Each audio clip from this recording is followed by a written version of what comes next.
77 total transactions occurred this NBA offseason, but now the biggest ones are officially behind us. So today, we are ranking all 30 teams heading into 2026. And ironically, right before this pod dropped, LeBron finally leaked his retirement date. Let's get it. Welcome back to another edition of the Hampton Show. Joel, how are we feeling today? I'm feeling great. NFL training camp has started, but I don't know this is a basketball show, but there's still a lot to talk about within the basketball world. On this episode, we're going to rank all 30 NBA teams, and that should be very fun. Absolutely. Today we are discussing every squad's offseason so far and ranking them based on that. But first, we're starting with the biggest story in the NBA. We finally have a retirement date for the LeBron James. Joel, as you know, I make TikToks for a living. In late July, it's very hard to find stories people actually give a shit about. But shout out to ClutchPoints because their intel fueled another great video. This is what they reported, and I quote, "Many around the league are beginning to connect the dots that James may not sign another contract with the Lakers because he may not sign another contract at all. Everyone knows that retirement is on the horizon for LeBron, but now multiple agents, scouts, and team personnel shared with ClutchPoints that they believe James is gearing up to announce his retirement this season, which ironically would be his 23rd year in the NBA. Now, before we talk about his plans for a farewell tour, because we have intel on that as well, Joel, what is your reaction to that, and what does that mean for the Lakers in terms of this season? This is going to sound like I'm hating, but I'm not. But here we go. I'm looking forward to LeBron James retiring. I am. I've seen all I need to see from LeBron James. I haven't even been alive for his entire career. I didn't even gain consciousness until 2009 in terms of watching basketball. So he was already in the league for 6 years, playing at a very high level before I even gained consciousness. But after watching him for so long, dominate the 2010s, going to the finals every year, and now in this new era, I've seen all I need to see from LeBron James. I don't need to see anything more. And I think that every storyline being made about him, every single news cycle always talking about him and the GOAT debate, I'm kind of tired from it. And I think also from him, there's a lot of contradiction when it comes to he wants to win a championship, yet on his team currently, and for the last couple of years, the Lakers have surrounded him and supported him with another top 10 player in the world. And in the offseason that he had an opportunity to take a pay cut, not saying he should have, but I'm saying if he wanted to win a championship, which is something that Tom Brady did for many years with the Patriots, he took pay cuts to win. He could have taken a pay cut to give the Lakers more flexibility to make more moves and go all in on a championship. But he's made this entire offseason about him, despite the Lakers having a pretty good offseason, all things considered. Getting Ayton, Marcus Smart, Laravia. All I'm saying is that the Lakers have done what they can do to try to make the team better. You have Luka Doncic, who is an MVP caliber player. LeBron James isn't playing with a bum squad. That's for damn sure. So I think that his non-commitment, at least from all the reporting to the Lakers, it feels as if it's just a big, giant distraction for no reason. That's how I feel. Yeah, I'm not ready to call the Lakers offseason good, but we'll get to that later. The Lakers, I think, are put out with him, too. I don't want to say that you're put out with him. You're just ready for his career to be over. And I think the LA Lakers feel the exact same way. And it's amazing how fast it has happened, too, because this time last year, they're drafting his son who played 10 minutes in college in the NBA draft. Now you fast forward to this offseason, Luka's calling all of the shots. Luka's the one bringing Marcus Smart in. Luka's the one who had his hand in that Mark Williams trade, which eventually got rescinded. LeBron James has not been in headlines with the Los Angeles Lakers. LeBron James has been in headlines because of what his agent has done, because of what he has said, and it's been on purpose. As far as his retirement, we're not going to sit here and have the GOAT argument and, talk about where he ranks all time. He is one of the greatest players to ever play. And I think you put a bow on it perfectly that I think everybody would be ready for it. I would be excited to see his final year, and the farewell tour would be exactly what we expect it to be. Sources close to LeBron tell ClutchPoints that It's not going to be a situation where he plays out the final year and then in the offseason he just retires. LeBron wants it all. He wants the farewell tour. He wants all of these different franchises reliving all of his moments against them. And I think the atmosphere for 82 games would be absolutely amazing. I would go out of my way to buy tickets when he comes to Memphis. Joel, I don't want to speak for you. I'm sure a lot of New Yorkers would do that for his last time in Madison Square Garden. Joel, how would you expect to receive his farewell tour, and how would that affect this current version of the LA Lakers? I think that, number one, it's another contradiction from LeBron James, because he once said that he did not want a farewell tour. 100%. And now from this reporting, it's he wants a farewell tour and he wants every franchise to relive his moments. And I think it's deserved. I think when all-time greats retire, that should happen. But it was something that he said he didn't want. So that's the only contradiction I'm speaking to. I think it's going to be a big distraction for the Lakers all year long with that type of ceremony for LeBron James on the road every single given night. I know for damn sure I'm not going to his game at Madison Square Garden because Why do you say it's that? going to be $1,000 to even get in the damn building. And for me, it's like, I don't think I love LeBron James that much to where I'm going to spend $1,000 to just go see him wave to the fans of the Knicks and all that stuff. I could see it from TV and I'm perfectly fine. I don't need to see it in person. So LeBron James, I think he's going to be well received on his farewell tour, and it's going to be an awesome moment if he decides to go that route. Yeah, it's going to be the Kobe farewell tour on crack. Kobe had his moments in each city, but I think obviously because of the player LeBron is, it's going to be a little bit bigger. Let's move on to his brand new teammate, Marcus Smart. They got him on a 2-year, $11 million deal. Luka was the one super involved on signing him.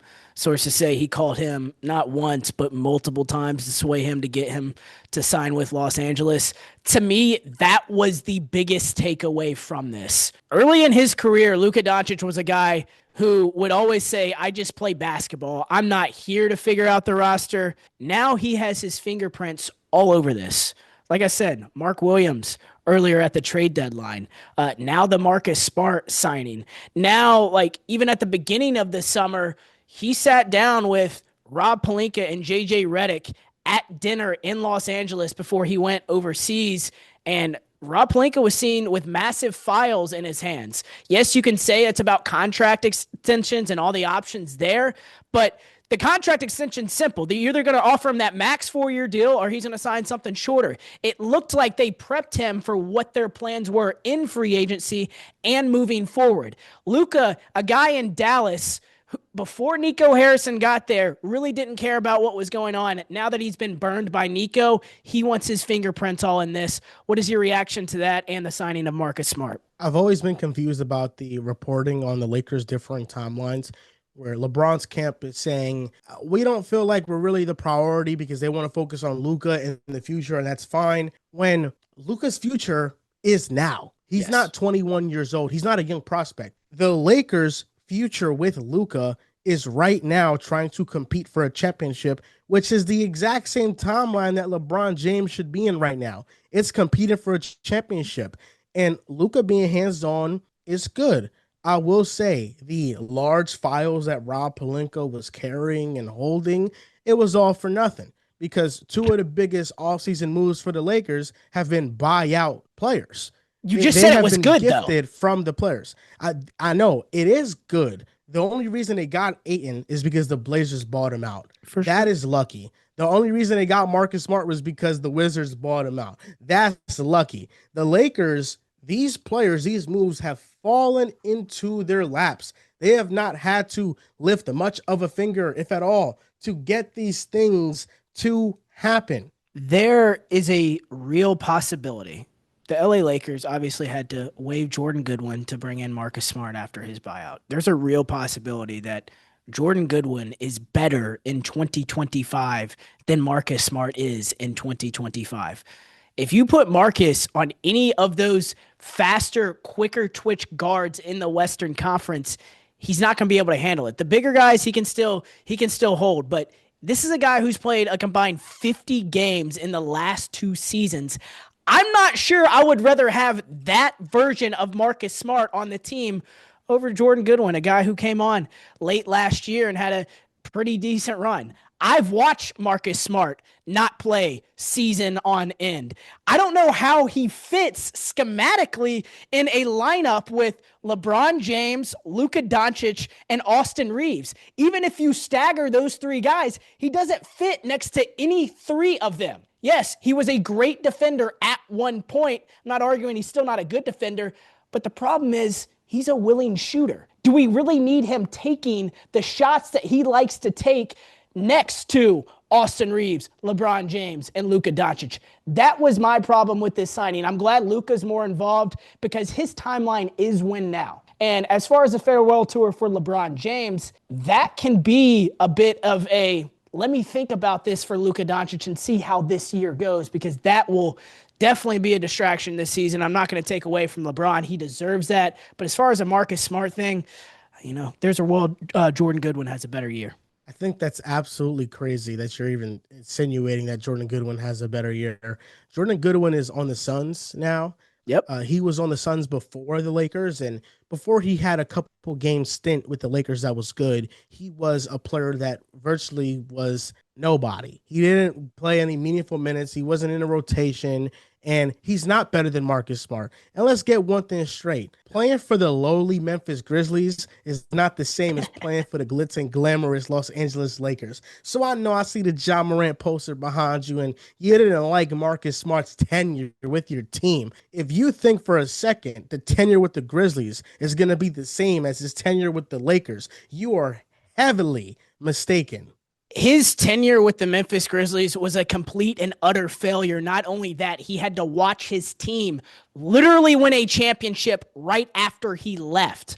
I'm not arguing straight up player for player Jordan Goodwin will have a better career. That's not what I'm arguing. One, I think he's a better fit with the three top options on the LA Lakers. Two, this version of Marcus Smart, who will not be available on a Lakers roster, who really needs depth and can use depth, that is a problem. I think that he's going to have a healthy year.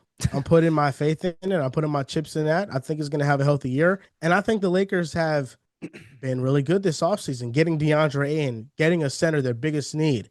And I feel like the Lakers hater rate from the entire world has people overrating players like Jordan Goodwin. Oh, wow. He's going to be better than Marcus Smart. And then I have people telling me... I'm not overrating anything. It's okay, go ahead. And then I have people telling me that DFS is the reason why they lost the offseason. Like, you're telling me going from DFS and freaking Jordan Goodwin to AN, Smart, and LaRavia isn't a massive upgrade? No, it's replacing Dorian Finney-Smith with Jake LaRavia. That's the problem. They were going to sign a big anyways. They didn't replace DeAndre Ayton or replace Dorian Finney-Smith with DeAndre Ayton. It is what they have done this offseason, you're right, has fallen into their lap. That is why it's not good. Things can still be good and it could fall into your lap. Okay. I think they got lucky, like you said. Let's talk about the other team in LA. This week, the Clippers signed future Hall of Famer Chris Paul. Now that he's on the roster, their average age is 31 years old. This depth is obviously, I'm not going to argue, going to make this team an absolute weapon in the regular season, especially with the injury history of Kawhi Leonard. This very well could be a top 4 seed. I do want to pump the brakes on this team being a true title contender. It's been half a decade since we have seen a peak version of Kawhi Leonard in the playoffs. If that is the current situation of your two best guys, Kawhi Leonard and James Harden, who we have seen shrink time and time again in the playoffs, I don't envision beating you beating the Oklahoma City Thunder, the Denver Nuggets, or even the Houston Rockets. What is your ceiling on this team, Joel? The Western Conference Finals. I think they can make a deep playoff run. And I look at the Clippers. I think they are, you can argue, the deepest team in the West outside of OKC. And this is a team that took the Denver Nuggets to 7 games. And they got much, much better this offseason. And they also brought in a big man that can now be a serviceable backup center in Brook Lopez. Before that, it was Drew Eubanks. They were playing Ben Simmons at the 5 in the playoffs against the Denver Nuggets. Now you have 48 minutes of Zubats, Brook Lopez banging down low with Nikola Jokic. That is a recipe for success. And some teams get hyped. And I'm willing to say that I think the Clippers are better than one of the teams that's getting hyped in the Western Conference, and that's the Houston Rockets. I think the Clippers are better than the Houston Rockets. And the same injury concerns that exist for Kawhi Leonard, I think they also exist for Kevin Durant. Kevin Durant has not been the most durable player, but I look at both teams in a playoff series with the experience the Clippers have, with the depth the Clippers have. I think they would beat the Rockets in a playoff series. That's how high I am on the LA Clippers. I think they have had a tremendous offseason. It comes down to top-end talent. I have seen Kevin Durant perform year over year in the postseason. Yes, he has had injury concerns. It's been nothing compared to Kawhi. Kevin Durant, I would take right now over this version of James Harden, who in the playoffs we have not seen. And I would take him over this version of Kawhi Leonard. Kawhi Leonard, we have not seen that amazing version of him in the playoffs since 2020. There has always been something to take him out. Kevin Durant, even though the Suns were an absolute debacle, I believe that was fully roster construction. Kevin Durant finished the season last year. Yes, Kevin Durant went through injuries, but it was nothing compared to this Clippers team. And you can argue that the Rockets are even deeper than the Clippers. No way. That is an argument. You can't make that. No, you can't. Yes, There's you can. no argument to be made for that, because when you break it down, the Clippers have more depth. When you have Brook Lopez off the bench, with Bogdan Bogdanović, with Nick Batum, with Chris Paul, with Derrick Jones Jr., might I add. I mean, this team is insanely deep, and they got veterans. The Rockets got some good depth. You have Tari Eason, you have Steven Adams, you have Clint Capella, you have Reed Shepherd, but we still don't know what Reed Shepherd is right now. We don't know who he is going to be.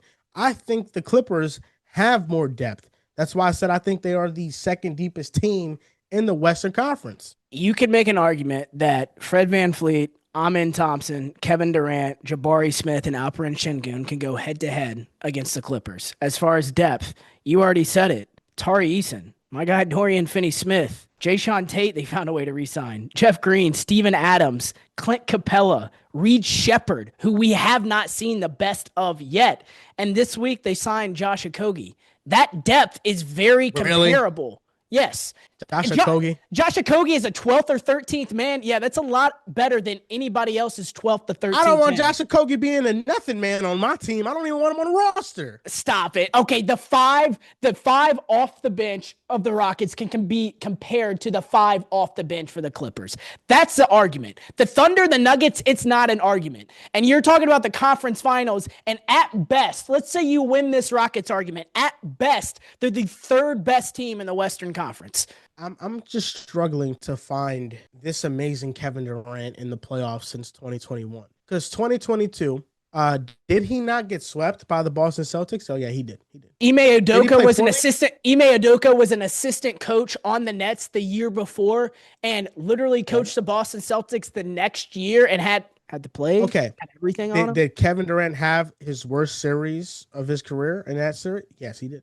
The year after, he goes to the Suns. They beat a Clippers team that was hampered by injuries. That's Kawhi ironic. Leonard Kawhi Leonard before he went out with injury was actually playing better than Kevin Durant. After in the 2 second games, round, who was the best player in the Nuggets series? It was Devin Booker. Oh, what did KD shoot when he was guarded by Aaron Gordon? Oh, he shot 33% from the field when he was guarded by Aaron Gordon. Oh, yeah. What about the year before when did they win a game against Minnesota in the first round? Wait. No, they did not win a game against Minnesota in the first round. They actually got swept, and Anthony Edwards embarrassed him. They literally beat the Clippers within the last 2 years, and Kawhi Leonard got hurt in that series. No Kawhi. Exactly. Do you expect Kawhi Leonard to be there this year?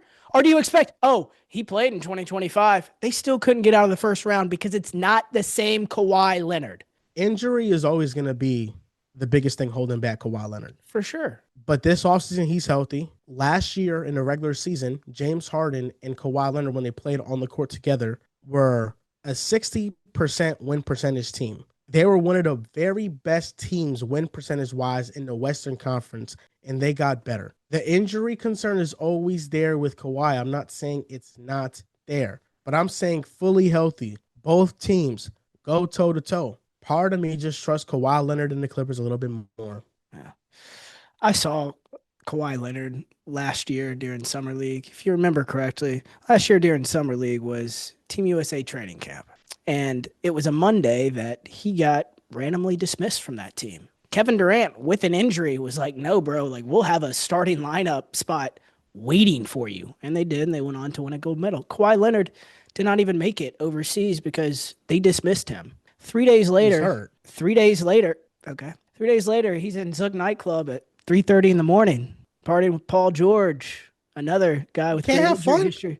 There's nothing wrong with that. I'm just saying, if we're talking a pure basketball argument, Team USA made that decision. They would rather have an injured Kevin Durant over an injured Kawhi Leonard. That happened, and that's why I would take the Houston Rockets. KD versus Kawhi conversation. KD is a better player than Kawhi Leonard. But outside of Kevin Durant, who can create offense on the Rockets efficiently? Amin Thompson could take a leap. Reed Shepherd could take a leap. Fred VanVleet's on that roster. Alperen Şengün's pretty efficient himself, so we'll see. Zubac is better than Şengün.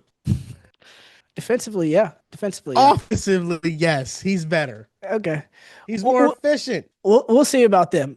I will say this. I just want to pump the brakes on them as a true contender, because the argument you have is they're the third best team in the Western Conference. And the Nuggets and the Thunder are so far ahead of both the Rockets and Clippers, in my opinion. Those are the two contenders in this Western Conference. So the Nuggets are so far ahead of the Clippers, who took them to 7 games. Yeah, and the Nuggets turned Michael Porter Jr., their worst contract, into Cam Johnson, into Tim Hardaway Jr., into their biggest hole on the roster over the last half a decade, Jonas Valanciunas, to back up Nikola Jokic. Not to mention they got their finals piece back in Bruce Brown. So, yeah, they have overhauled that roster to where, yes, they're head and shoulders above a team they already beat in last year's playoffs with basically 4.5 players. You're sleeping on the Clippers. I'm not sleeping. I think they're going to be a 55-win regular season team. I think in the playoffs, 60 games. Good. I just think in the playoffs, first or second round tops. Let's get into ranking all 30 of these NBA teams. We'll fly through the. Are we gonna? Go ahead. Yes, I was gonna ask. Are we gonna fly through the worst teams? Yes, we can. We can just go 30 to 20 real quick, and then from there we'll go by fives. So I'll go 30 to 26 first. You go 30 to 26 first, and we'll fly from there. At number 30, I have the Utah Jazz. Obviously, super young team. 29 is the Brooklyn Nets. It was a real battle between who was last with what the Nets have done with their offseason and how they've chosen to spend their money when they were the only team in free agency with it. Very, very interesting there. Wizards are 28. Hornets are 27. Bulls are 26. What was your order? Do you feel any type of way about that? 30, I had the Nets. I don't think there's anything to be excited with them about. The Jazz, I can talk myself into Bryce Sensabaugh and Kyle Filipowski. There's some things that I like about their team. 28, the Wizards. Good young core, but really how good are they going to be this year? 27, maybe a low spot, but I had the Charlotte Hornets. If they stay healthy, they could probably overperform this spot a lot, but I just feel like they haven't been able to stay healthy for years on end now. And then 26, I have the Chicago. Yep, we feel pretty much the same way. I think the Hornets can overperform my 27 as well. At 25, I have the New Orleans Pelicans. The Derek Queen, the guy they gave up their unprotected first-round pick, I mean, he's already hurt. DeJounte Murray won't be there to begin the season. You can make an argument that, yeah, that'll clear the way for Jeremiah Fears to get some run, but that depends on how high you are on him. They traded for Jordan Poole, who replaced C.J. McCollum. Now they have 2 years left on his deal instead of the 1 year they had on C.J.'s. I don't know how that fits next to Zion Williamson and Trey Murphy and Herb Jones and Yves Missy. We'll see. At 24, I have the Suns. Look, they made the trade they did this offseason. The Raptors at 23. I'm going to keep reading their starting lineup salary until it goes numb. I mean, Quickly's making 32 million this year. RJ's making 28 million. BI's making 38 million. Barnes 38 million. Jakob Poeltl is making 20 million. It's way too expensive to be a top end play-in team at best for the Toronto Raptors. At 22, I have the Kings. At 21, I have the Pacers, who literally replace Miles Turner with James Wiseman and Jay Huff. And at number, oh, we'll stop it right there. 25 through 21 for you, Joel. What stood out? The Pelicans were at 25. I don't think they're going to be good. I think it's an odd fit. 24, the Suns. A little bit higher on them if they can get some good returns on the guys they bet on. I like Malowach a lot, but we'll see how raw he is. And I recently really liked the pickup of Jared Butler, who I feel like since college, since Baylor, he's been a good player. I liked him a lot. Just never got an opportunity in the NBA. But this past season, when he was with the 76ers, he played well in his minutes. So I'm hoping to see him get an opportunity with the Suns and maybe be their starting point guard. Although it's been reported Devin Booker will be the starting point guard. 23, I have the Portland Trail Blazers. I like the defensive identity that they're building, and they could also take a bigger leap. 22, I have the Sacramento Kings. And then 21, I have the Toronto Raptors, who also could overperform the current expectations I have for them. A little bit lower on the Blazers than expected, but that's all right. Let's get into 20 to 15, and we'll start hashing it out from there. At number 20, I have the Blazers. At 19, I have the Heat. The Heat haven't had back-to-back losing seasons since 2003 when they drafted Dwayne Wade. I think this is the first year that happens in over 2 decades. Spurs, I have at 18. Replacing Chris Paul with Dylan Harper is definitely a plus. The young talent's super exciting, but the fit is not, and we can have a conversation about that, and we already have had a conversation about that. Celtics at 17. Look, I mean, their starting center is either going to be Queta or Luka Garza, so that is a massive hole. Who knows what happens with Anthony Simons?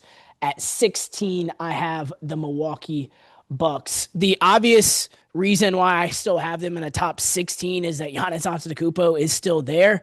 I think they might be better than they were last year just as far as fit. You can make the case that they brought back every rotation piece from a team that went 16-8 while Damian Lillard was out of the lineup last season, and they added Miles Turner to that. It's just going to be a very, very expensive team with a very low, probably first-round playoff exit ceiling. That is my 20 through 16. I have the Heat at 20, just a constant playing. I have the Celtics at 19. I'm very low on the Boston Celtics this year. 18, I have the Pacers. I'm actually higher on the Pacers than the Celtics. I still think they have a lot of depth. Benedict Mathurin could take a step forward. They have an all-NBA player in Pascal Siakam. Aaron Nesmith is still there.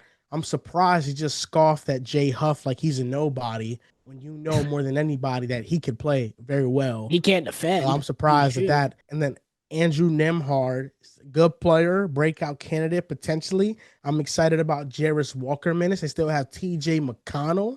I mean, the Pacers aren't no scrubs, that's for sure. They are what they are. I'm not going to sit here and hash out about the Pacers and Celtics. I just look at the two teams, and Jaylen Brown's a significantly better player than Pascal Siakam. But I'm not going to sit here and argue. The Pacers have a much better group around Pascal Siakam than the Celtics have around Jaylen Brown. So I'm not going to fight that battle. At 17, I have the Bucks. Although the team in front of them, they're kind of pretenders themselves, so they could be over them. The Memphis Grizzlies at 16.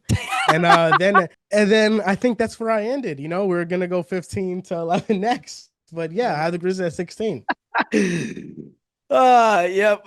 We'll definitely talk about that. At number 15, got the Dallas Mavericks. It's a bit of a crowded roster and needs to kind of find its footing, especially with Kyrie Irving out. We'll see if D'Angelo Russell can hold up there. I have the 76ers at 14. This is a team that can end up in the top 10 or the bottom 10, just literally depending on injuries. Paul George just underwent knee surgery, which is crazy. The Sixers, at the same time, they're going to try to determine who can play next to Tyrese Maxey. You have VJ Edgecombe as an option, Jared McCain as an option, or restricted free agent Quentin Grimes. So we'll see where they land there, but super high ceiling and also really low floor. Memphis Grizzlies, I have at number 13, and this is where I'm going to stop before I get into number 12 and number 11. They said goodbye to Desmond Bane, to Jay Huff, and to Luke Kennard. They added Phoenix's unprotected first-round pick going into next season, which based on where we have them in the power rankings could be number 1 overall. They added also some of Orlando's first round picks. They added Cedric Coward. They added 3rd and 6th man of the year voting Ty Jerome. They added Kentavious Caldwell-Pope. Jock Landale, a guy who can be playable on multiple rosters over Jay Huff, who has been said quit on by the LA Lakers and the Memphis Grizzlies. I don't think it's that bad of an offseason. This team's ceiling is nowhere near the top 10. I'm not going to sit here and act like that as a Grizzlies fan, but Ty Jerome, straight up replacing Luke Kennard, is a sign that Memphis will run significantly more pick and rolls than last season. Cleveland led the league in that category. Memphis was dead last. I think that's a sign of change to come, and I'm excited about it. The Grizzlies moved up in the lottery, obviously, as I said, to select Cedric Coward. Excited to see what he presents. Landale replaces Jay Huff, whatever. You could argue that's a lateral move. That's what I think it is. His importance is going to be tied to Zach Edey's offseason recovery. But I think all in all, the Desmond Bane trade was needed, and now they have assets to be really flexible in the future around Ja Morant and Jaren Jackson. It was needed because they weren't winning anything with those 3 guys. So that's why it was needed. And I like the flexibility Memphis gave themselves because it allows them. Why does it hurt you to say this? Current iteration of the Memphis Grizzlies. So why do you have them at 16 instead of 13? I have them at 16 because I just think that the Pistons, I had 15, I had the Pistons. The Detroit Pistons, they have a clear identity.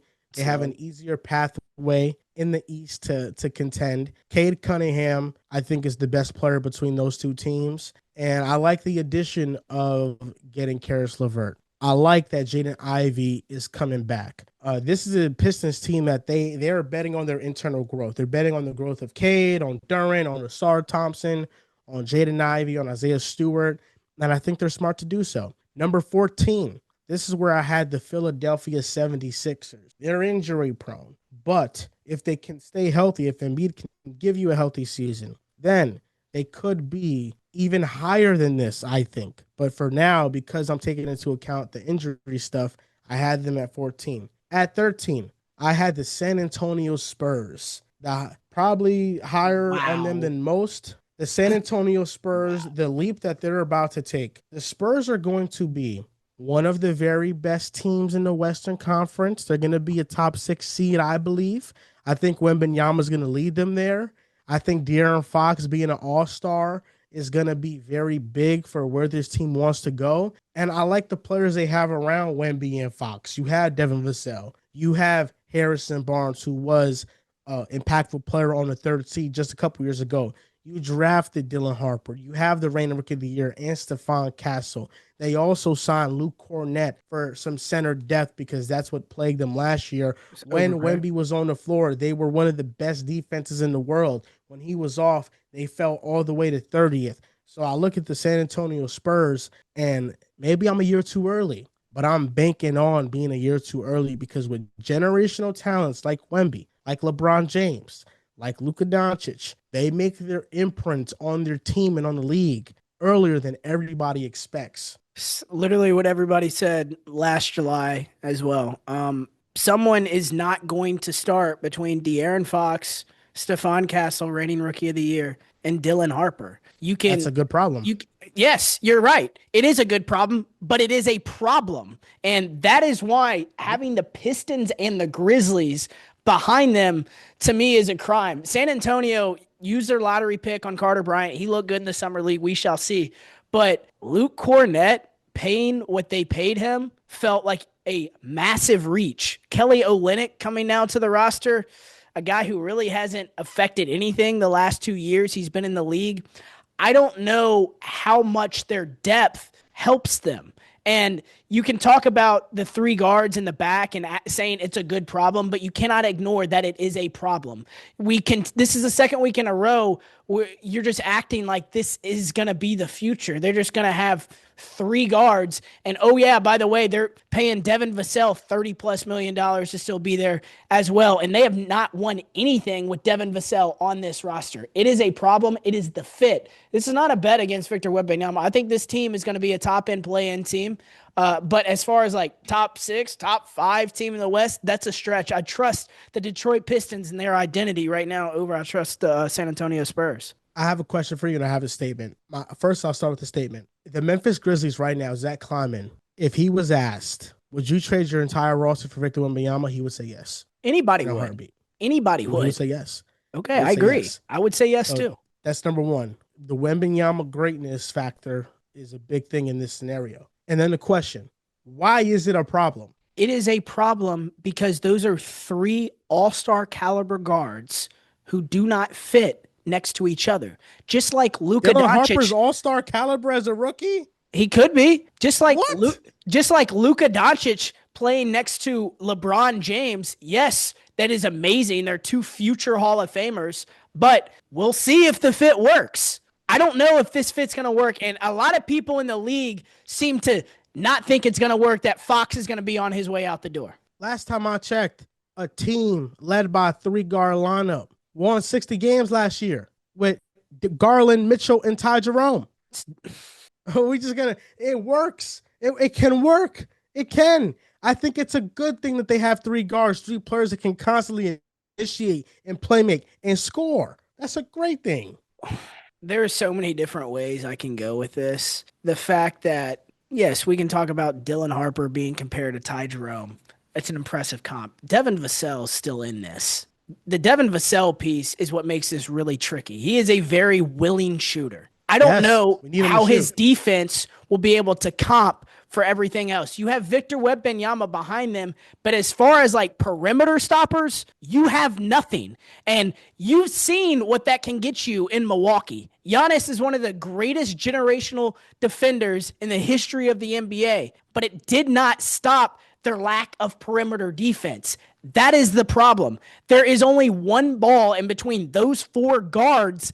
I don't know how they share it. Different times in the game, you'll stagger minutes. I think Fox and Castle will start with Vassell. They either start Barnes or Sohan. I think Fox is a solid defender. I think Stephon Castle is a really good defender. I think Sohan is a great defender. I think they have a lot of versatility. And I think that is the blessing with the Spurs and the intrigue. At number 12, I had the Dallas Mavericks. This is one of the most talented rosters in the NBA. This is point blank, period. I know that the Grizzlies beat them in a play-in, and maybe that swayed your opinion on them. But make no mistake, Jack Hampton, if the Dallas Mavericks are healthy, and now that they have Cooper Flagg, I mean, you guys have no chance to be better than this team. Let's just D'Angelo Russell or Spencer Dinwiddie as your starting point guard just doesn't sway me. Cooper Flagg is going to be a generational talent. He may be a 5 to 10 time All-Star, but you're starting KCP. He won a championship 2 years ago. He was bad last year. He was bad last year, and so was the situation. Who was passing him the ball? Did you see their point guard situation last year? Okay. So, for KCP, I got to see the situation. But for Marcus Smart, Jordan Good was better than him. There was a reason the LA Lakers. There was a reason the LA Lakers picked up the phone and called the Grizzlies as soon as they made that trade about Kentavious Caldwell-Pope. They know he affects winning and winning at a very high level.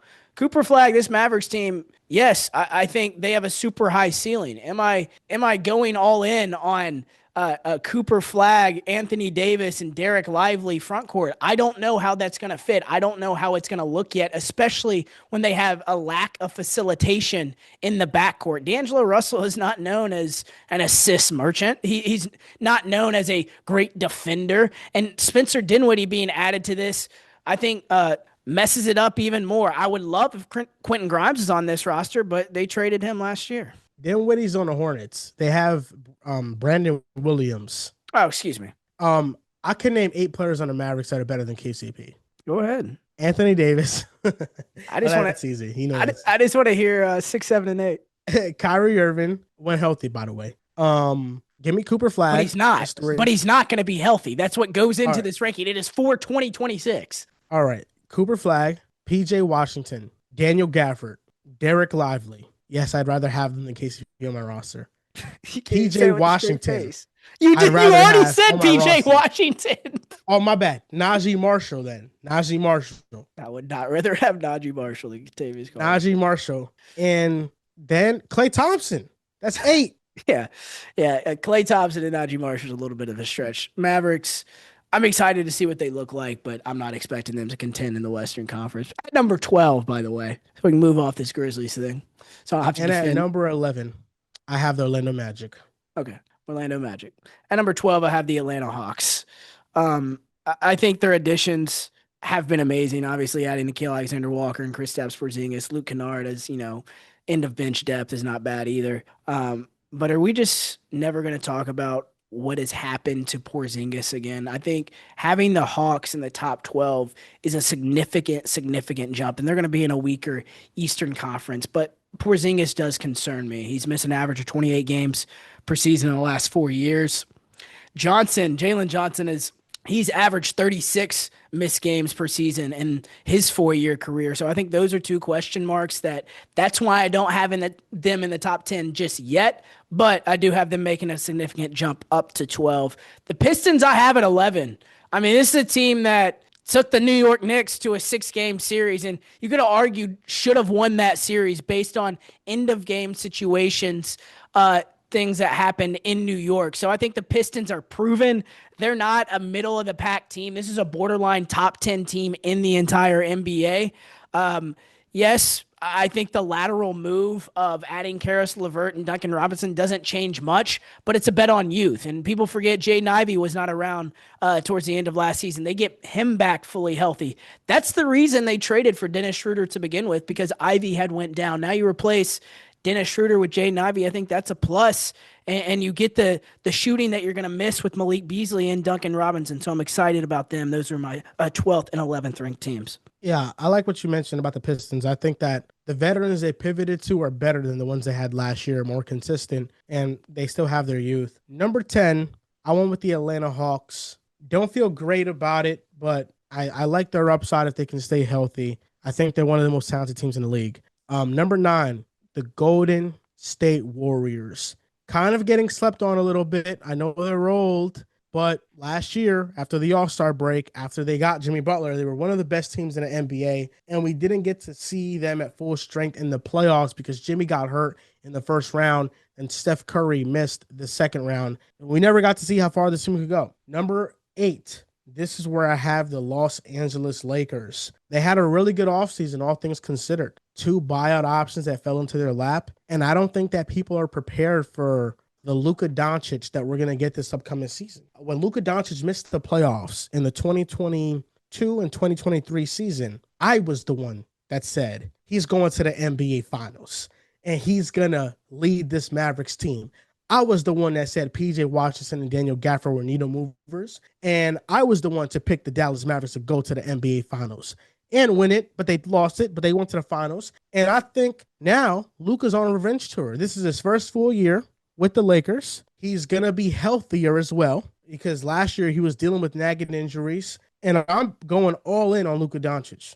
At number 7, I have the New York Knicks. Jalen Brunson, Cat, Mikal, OG, the depth we added in Clarkson and Yabusele, and Mike Brown as a head coach to now open up this offense. I'm very excited about what my team could do, potentially going to the NBA Finals. Very excited. You didn't even have them in the top 5. What the hell? I have them. And then at 6, I have the Minnesota Timberwolves. Yeah.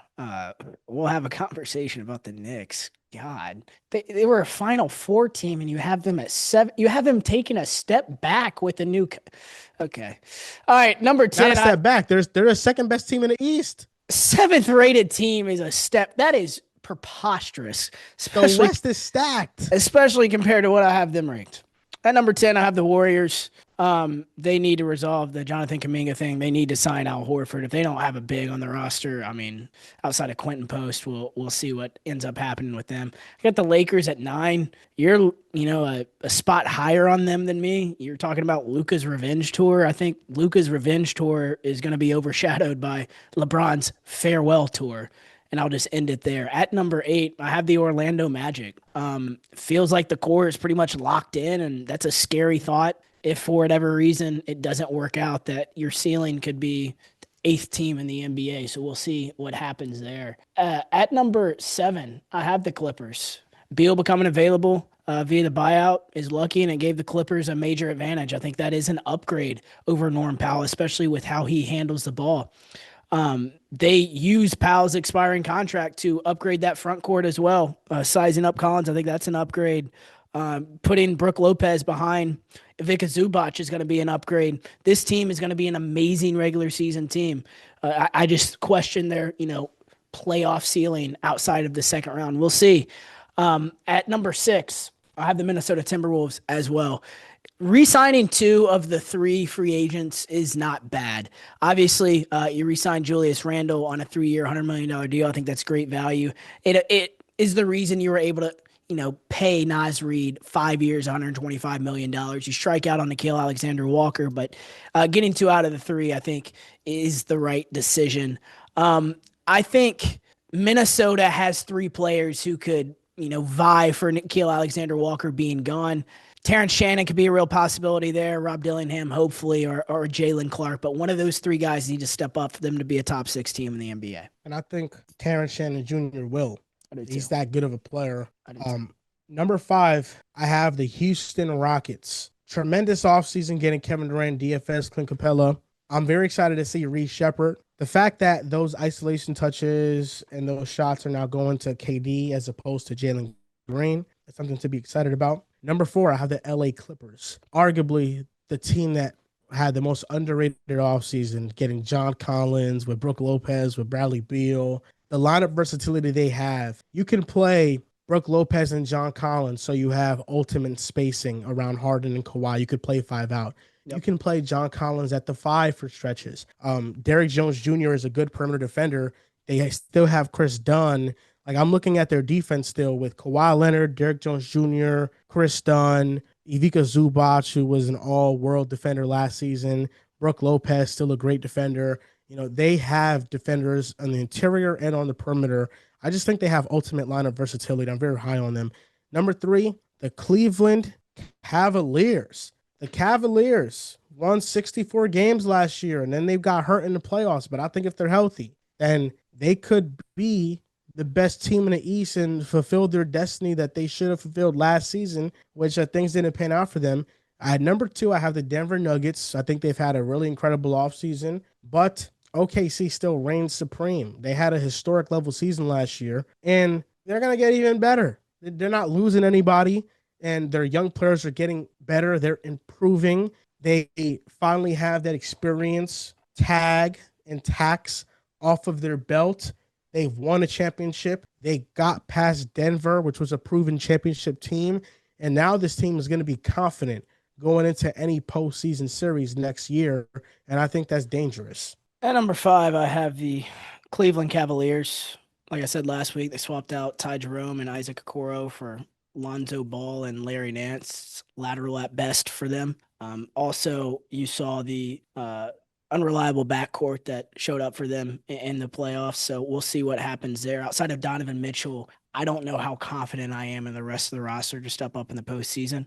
The Rockets at number 4, swapping out Jalen Green for Kevin Durant is always a necessary move. Swapping out Dylan Brooks for Dorian Finney-Smith is a great move. This defense should be at least as good as it was last season. Houston tripled down on depth at center, by the way. They got Capella to back up both Steven Adams and Alperen Şengün. I think that's a great move, especially with Steven Adams' health concerns. The Rockets are going to count on a leap from Reed Shepherd, and I think he can take one as well. I think as far as all of Jalen Green's weaknesses and stuff, he only missed 21 games in 4 seasons. Durant, he's going to be 37 in September. This is a point you were making. It's why I don't have them in the top 3 just yet, but the Rockets are definitely a top 4 team in the NBA for me. At number 3, this is where we vehemently disagree. It's easy to me that a Final Four team from last year in the New York Knicks are a top 3 team this year. It's all about the new coach, Mike Brown. I think how he reimagines this offense that went to the Eastern Conference Finals is going to be very intriguing to watch. Jordan Clarkson will be an upgrade from Cam Payne. Yabusele should be an upgrade on Achua. Their offense will be even better, though, the reason they're not 1 or 2 is because the defense will still be in question. But New York still has the option to add a couple players, especially in the front court and on the wing. The New York Knicks are a top 3 team in the NBA without a doubt. At number 2, the Denver Nuggets, just like you, swapped out MPJ for Cam Johnson, reunited Bruce Brown, got Tim Hardaway shooting, and Jonas Valanciunas is rebounding to back up Jokic. And at number 1, you have the Oklahoma City Thunder, who probably had as strong as a run-it-back season and roster as you can ask for. The entire rotation returns for the reigning champions, and they paid their stars. The other Jalen Williams was retained as well. AJ Mitchell was retained as well. So, yeah, I think the Thunder and Nuggets are head and shoulders above the rest of the league, but I got the Knicks right there at 3. I'm happy that you're so high on my New York Knicks. Just like I was last year going into the playoffs. And I don't know if you watched the playoff run, they're the reason that the Boston Celtics, even before the Tatum injury, did not even have a chance to repeat. That was because of the New York Knicks and, in your eyes, despite Tom Thibodeau. Yes, I'm removing the unsustainability factors out of the equation because if I'm not mistaken, earlier on this program, you said the Pistons almost beat the Knicks. So that's a Final Four team that was almost beaten in the first round. In round 2, they made 2 20-point comebacks in the first 2 games, which has never been done before. And if by your logic, they were a Final Four team, that's why they're number 3, then why aren't the Minnesota Timberwolves in your top 4? The Minnesota Timberwolves lost a key piece of their rotation, Nickeil Alexander-Walker. And although they re-signed 2 of the 3 free agents, I think that is a step back for them. And as far as this Knicks-Pistons argument, are we not discounting the fact that the East is much, much weaker this year? So even though despite taking down the Boston Celtics in the second round of the Eastern Conference playoffs, they're not even in this equation. Instead, they got to deal with the Atlanta Hawks, the Orlando Magic. We'll see what happens there. The Detroit Pistons thing, that's a matchup. It's not anything else.